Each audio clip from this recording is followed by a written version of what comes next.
Hello. This video is on the book that I purchased not too long ago, The Key of Solomon the King. This is a translated ancient manuscript published by a publishing company called Forgotten Books. Some of this stuff, people don't even realize that this is hardcore magical information in here.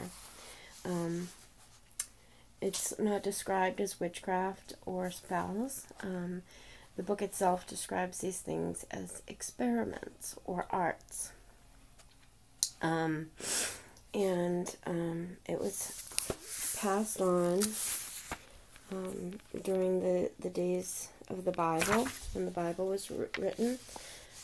It was passed from one sage to another, and it was considered very secret, sacred knowledge.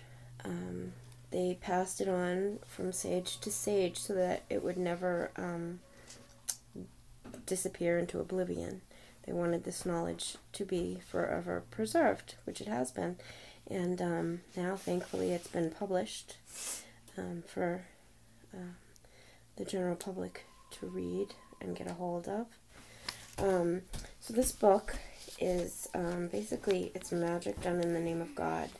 And there's very, very specific words and sigils and things to be used. It's very descriptive and specific and very intense, very ceremonial. And it also says that anybody will be, I'll read you this section. Accursed is he who undertaketh our art without having the qualities requisite to thoroughly understand the key. Accursed is he who invoked the name of God in vain, for such a one prepareth for himself the punishments which await unbelievers. For God shall abandon them, or relegate them under the depths of hell amongst the impure spirits. And it says, accursed be he who taketh the name of God in vain, accursed be he who useth this knowledge to an evil end. It also says that you're supposed to be totally clean, unblemished, pure of body and mind when you take on any of these things described in this book. It specifically says that using pentacles is necessary and very important. The pentacle is of great value and utility for striking terror into the spirits and causing them to obey.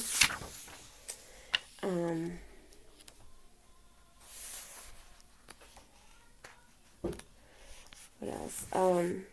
So this is some hardcore, serious magic that a lot of people don't even realize exists.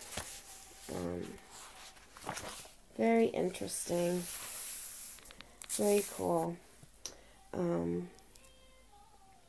So these people in the Bible took this very, very seriously.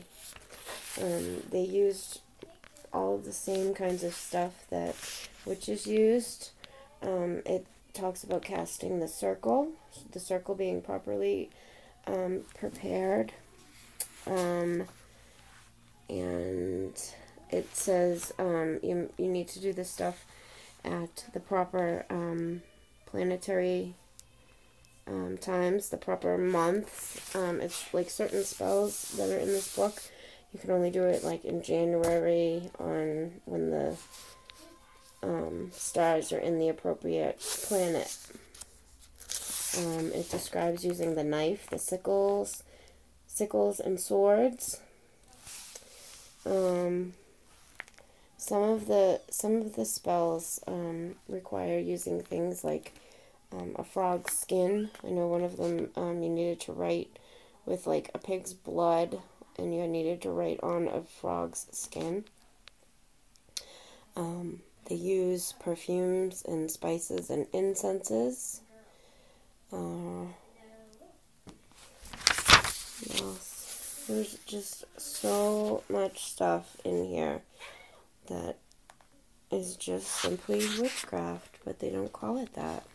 It's quite obvious. Oh, and they do call the quarters. It talks specifically on how they call the quarters and the descriptions of how they do so. They use very specific names. These names that are used in this book are very sacred, and they need to be pronounced properly and all of that. So there's spirits that belong to each quarter of the universe.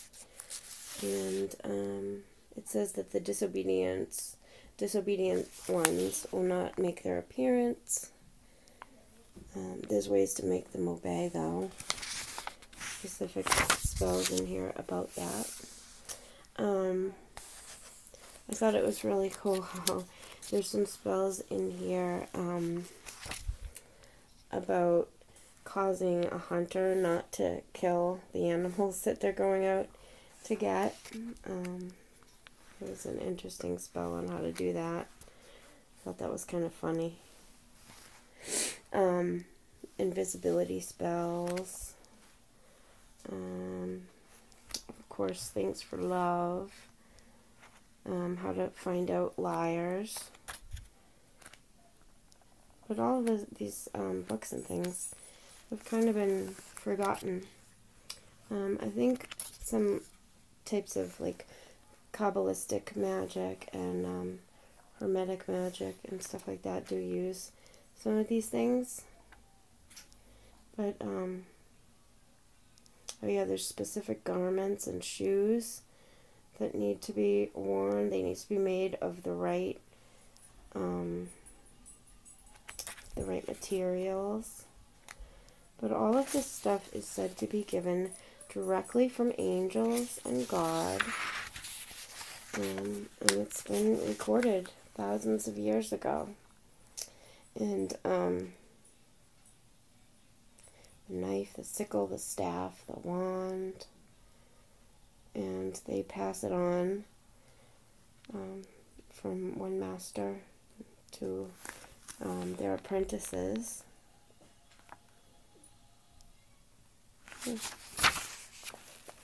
So I just thought that was of interest. So here's the book. It is The Key of Solomon the King. And he is the Solomon in the Bible. I forget if he's David's son or if David is his son, something like that. But just a little bit of cool info.